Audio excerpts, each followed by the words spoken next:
Assalamualaikum warahmatullahi wabarakatuh. Yang terhormat Bu Mailia Pramono selaku dosen pengampu kami dalam mata kuliah Sistem Pengendalian Manajemen ini. Kami dari kelompok 5 izin memperkenalkan diri. Yang pertama ada Cuci Harningsih, yang kedua ada Nia Setiap Saputri, yang ketiga ada Muhammad Khalilur Rahman, yang keempat ada Adi Irawan, dan saya sendiri Fatimah Nur Aini. Kali ini kami akan memaparkan materi mengenai penentuan harga transfer. Yang pertama menyampaikan materi ini yaitu adalah Mbak Cuci Harningsih. Kepada Mbak Cuci, saya silahkan.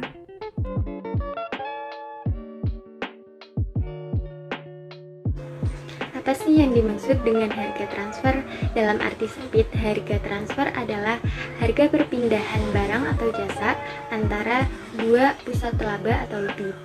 Dalam arti luas, harga transfer adalah harga perpindahan barang atau jasa yang dipertukarkan antara unit-unit atau antar pusat pertanggungjawaban dalam suatu organisasi. Tujuan penentuan harga transfer itu ada 4 poin. Yang pertama, memberikan informasi yang relevan kepada setiap unit usaha, menghasilkan keputusan yang selaras dengan cita-cita, membantu pengukuran kinerja ekonomi dari unit usaha individual, dan memberikan sistem yang mudah dimengerti dan dikelola. Metode penentuan harga transfer. Harga transfer yang digunakan adalah nilai yang diberikan kepada suatu transfer barang atau jasa dalam suatu transaksi, di mana setidaknya ada satu pusat laba yang terlibat di dalamnya. Prinsip dasar. Prinsip dasarnya itu harga transfer itu harus sama dengan harga yang dipatok seandainya produk tersebut terjual kepada konsumen luar atau dibeli dari pemasok luar. Ketika suatu pusat laba di suatu perusahaan membeli produk dan menjualnya kepada satu sama lain, maka dua keputusan ini harus diambil untuk setiap produknya. Yang pertama, apakah perusahaan ini harus memproduksi sendiri produk tersebut atau membelinya dari pemasok luar? Jika diproduksi sendiri, pada tingkat harga berapakah produk tersebut ditransfer di antara pusat-pusat laba? Idealnya, harga transfer harus mengestimasikan harga normal pasar di luar dengan menyesuaikan biaya yang tidak terjadi di dalam perusahaan. Situasi ideal. Harga transfer yang berdasarkan harga pasar tidak membutuhkan administrasi pusat jika kondisi-kondisi tersebut dipenuhi. Yang pertama, orang-orang kompeten. Staf yang terlibat dalam negosiasi dan arbitrasi suatu harga transfer itu harus kompeten. Yang kedua, atmosfer yang baik. Para manajer ini harus menjadikan profitabilitas yang diukur dari laporan laba rugi sebagai pertimbangan yang signifikan dalam penilaian kinerja mereka. Yang ketiga, harga transfer harus berdasarkan harga pasar normal dan wajar dari produk yang ditransfer. Yang keempat, kebebasan memperoleh sumber daya. Alternatif dalam memperoleh sumber daya haruslah ada, dan para manajer itu harus diberi wewenang untuk memilih mana yang paling baik untuk mereka. Yang kelima, informasi penuh. Para manajer harus mengetahui semua alternatif yang ada, biaya dan pendapatan yang relevan dari masing-masing alternatif tersebut. Yang terakhir, negosiasi. Harus ada mekanisme kerja yang berjalan lancar dalam melakukan negosiasi atas kontrak di antara unit-unit usaha.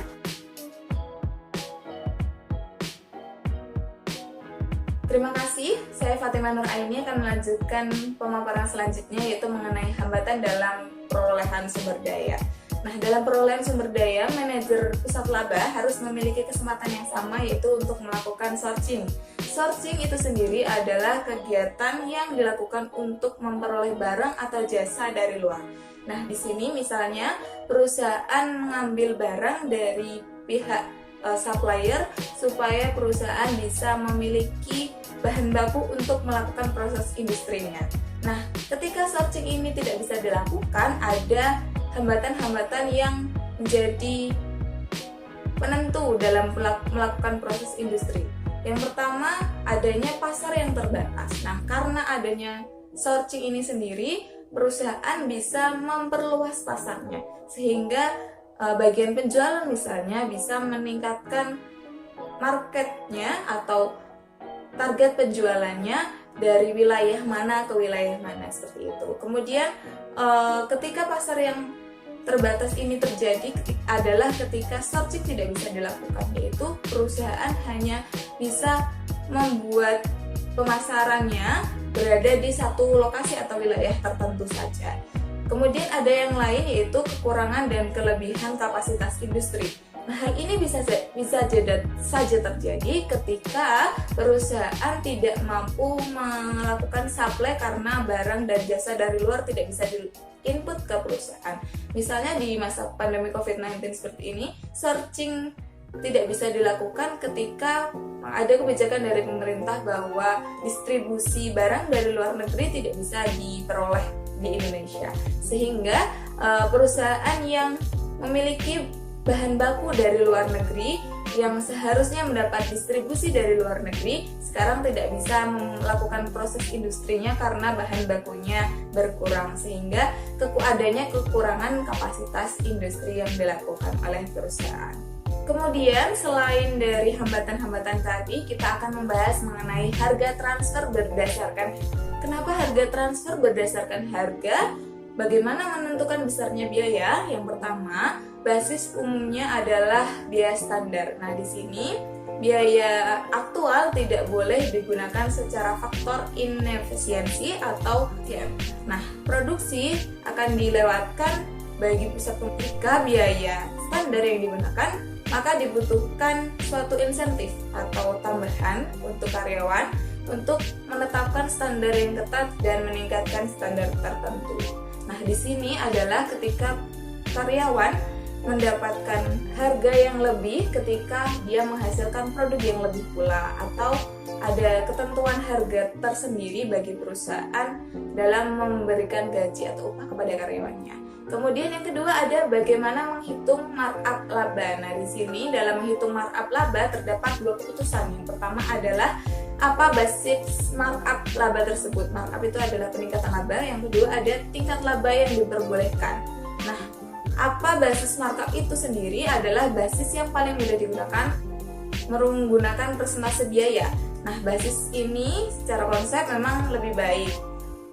Ada juga yang namanya persentase investasi, tapi menghitung investasi ini untuk diaplikasikan dalam setiap produk yang dihasilkan dapat menyebabkan beberapa permasalahan teknis bagi perusahaan, karena terkadang investasinya mungkin belum bisa dioptimalkan bagi perusahaan. Nah, kemudian ada yang namanya tingkat laba yang diperbolehkan. Nah, di sini ada penyisian laba harus memperkirakan tingkat pengembalian atau rate of return, di mana yang dihasilkan perusahaan itu merupakan independensi untuk menjual produknya kepada konsumen yang ada di luar.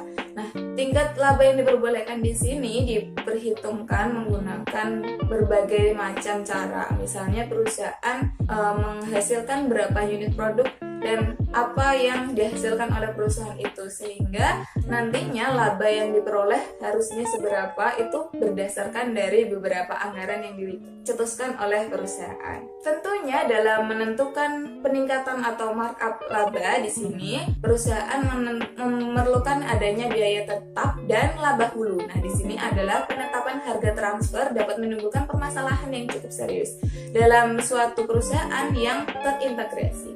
Pusat laba yang pada akhirnya menjual produk kepada pihak luar mungkin tidak menyadari adanya jumlah biaya tetap dan laba upstream yang terkandung di dalam harga pembelian internal. Nah, di sini ketika melakukan penjualan atau pemasaran produk, perusahaan ternyata mengeluarkan biaya-biaya tetap yang sebagaimanapun jumlah yang dijual atau yang dipasarkan, sedikit atau banyak biayanya tetap, sehingga mengharuskan perusahaan untuk menentukan pemasaran yang sesuai ketika mengeluarkan biaya tetap tersebut. Saya Holilu izin melanjutkan dengan metode yang digunakan untuk mengatasi masalah penetapan harga pokok. Di sini ada 4 metode yang digunakan. Yang pertama, persetujuan di antara unit-unit usaha. Beberapa perusahaan membuat mekanisme formal di mana wakil-wakil dari unit-unit pembelian dan penjualan itu bertemu secara berkala untuk memutuskan harga penjualan kepada pihak luar dan pembagian laba untuk produk-produk dengan biaya yang sudah tetap dan ini laba yang signifikan. Yang kedua yaitu ada 2 langkah penentuan harga. Cara lain adalah dengan membuat suatu harga transfer yang meliputi 2 jenis biaya. Jenis yang pertama yaitu ada untuk setiap unit yang terjual, dan yang kedua itu ada pembebanan biaya yang berkala. Metode yang ketiga yaitu ada pembagian laba, yang mana sistem pembagian laba ini dapat digunakan untuk memastikan kesamaan antara kepentingan unit usaha dan kepentingan perusahaan. Dan yang keempat ada 2 bentuk harga, yang mana dalam metode ini pendapatan unit produksi akan dikreditkan pada saat harga jual di luar, dan unit pembelian dibebankan biaya sebesar total biaya standar. Oke, lanjut. Yaitu ada pengendalian atas jumlah jasa. Manajer unit tidak dapat mengendalikan efisiensi kinerja ketika sebuah unit usaha diharuskan menggunakan standar korporat untuk jasa-jasa seperti teknologi informasi dan riset pengembangan, sehingga perlu pengembangan jumlah jasa yang diterimanya. Di sini ada teori pemikiran pengendalian jasa. Di sini ada 3 teori. Yang pertama ada pembayaran biaya variabel standar dari jasa yang diberikan. Yang kedua ada harga yang sama dengan biaya variabel standar ditambah bagian yang wajar dan biaya tetap serta biaya penuh. Dan yang terakhir ada harga yang sama dengan harga pasar atau biaya penuh standar dan ditambah dengan margin laba. Oke, lanjut. Yang selanjutnya ada pilihan penggunaan jasa. Dalam beberapa kasus, pihak manajemen mungkin memutuskan bahwa unit usaha dapat memilih apakah akan menggunakan unit jasa sentral atau tidak. Unit-unit bisnis dapat memperoleh jasa tersebut dari pihak luar, mengembangkan kemampuan mereka, atau memilih untuk tidak menggunakan jasa ini sama sekali. Dalam situasi ini, para manajer unit usaha mengendalikan baik jumlah maupun efisiensi dari jasa pusat. Pada kondisi ini, kelompok pusat tersebut merupakan pusat laba. Harga transfer harus berdasarkan pada perhitungan yang sama dengan perhitungan yang mengendalikan harga transfer yang lain. Yang selanjutnya yaitu ada kesederhanaan dalam mekanisme harga.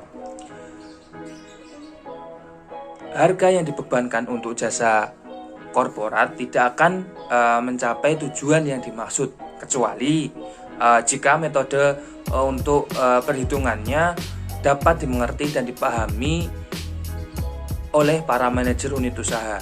Biasanya para ahli komputer sudah terbiasa dengan persamaan-persamaan yang rumit, dan komputer sendiri juga menyediakan informasi detik demi detik dengan biaya yang rendah. Oleh karena itu, kadang ada kecenderungan untuk membebani para pengguna komputer berdasarkan peraturan yang rumit, sehingga pengguna komputer berdasarkan peraturan yang begitu rumit tidak dapat mengerti apa dampak terhadap biaya. Jika mereka memutuskan untuk menggunakan komputer untuk aplikasi tertentu atau alternatifnya, maka mereka harus menghentikan aplikasi yang sekarang. Hal itu, peraturan itu merupakan suatu yang kontraproduktif. Seperti itu. Yang selanjutnya akan dijelaskan oleh teman saya. Terima kasih.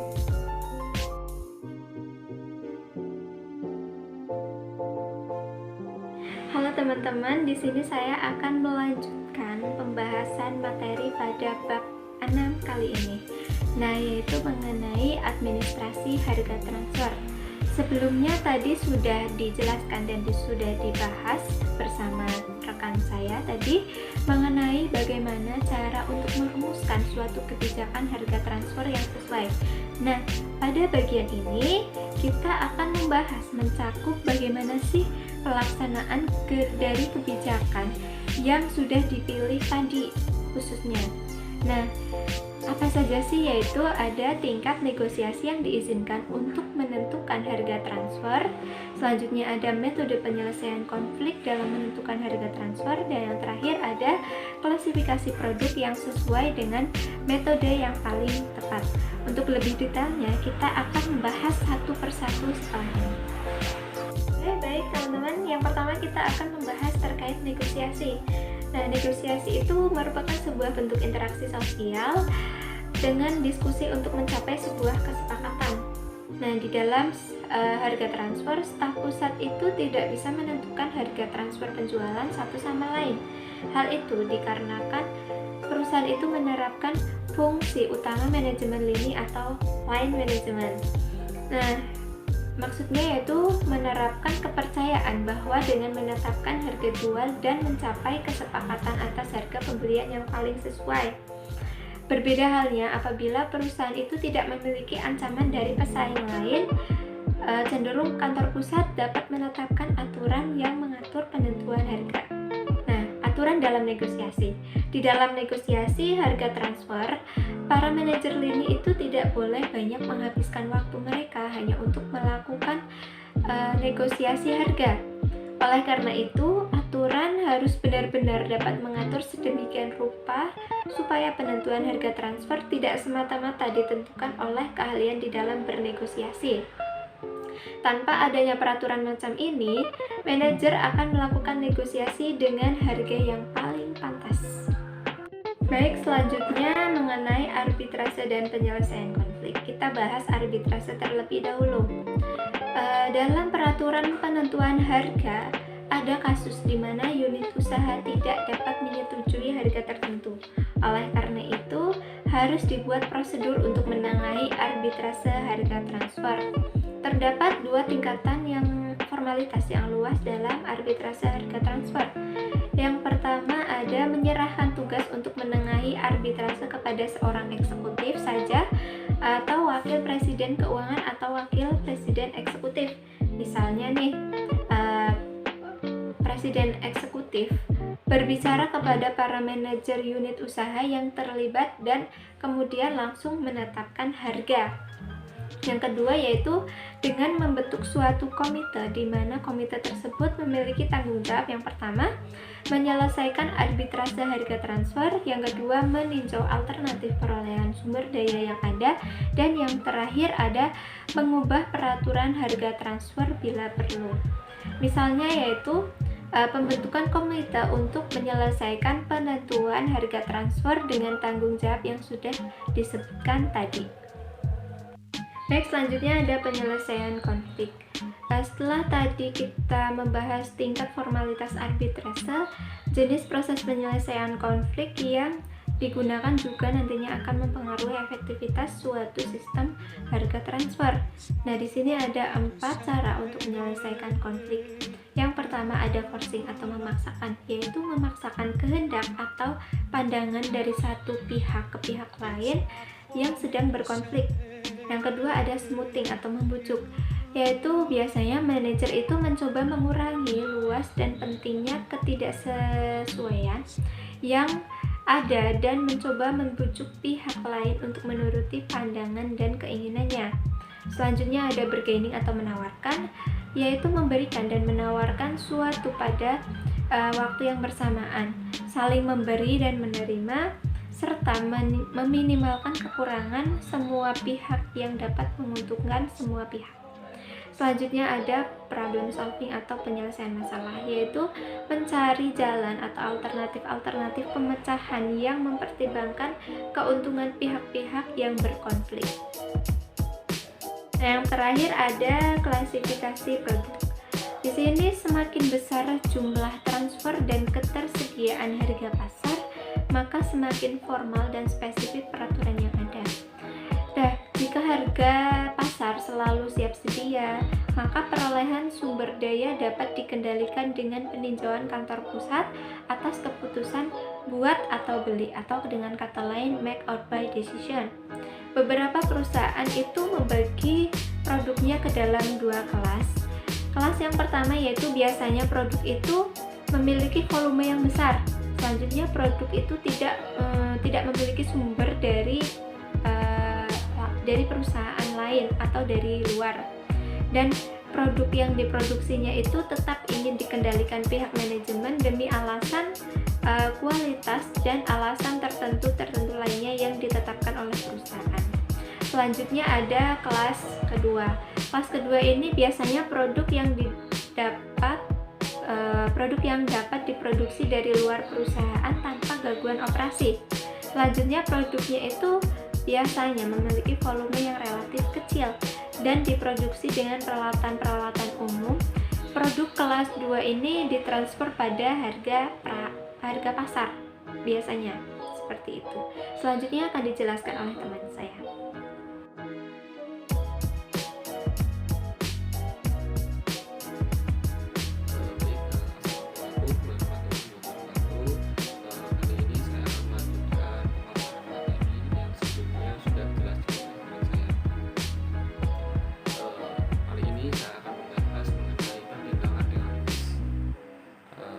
Pertimbangan teoritis memiliki model-model yang berguna dalam konseptualisasi sistem data transfer.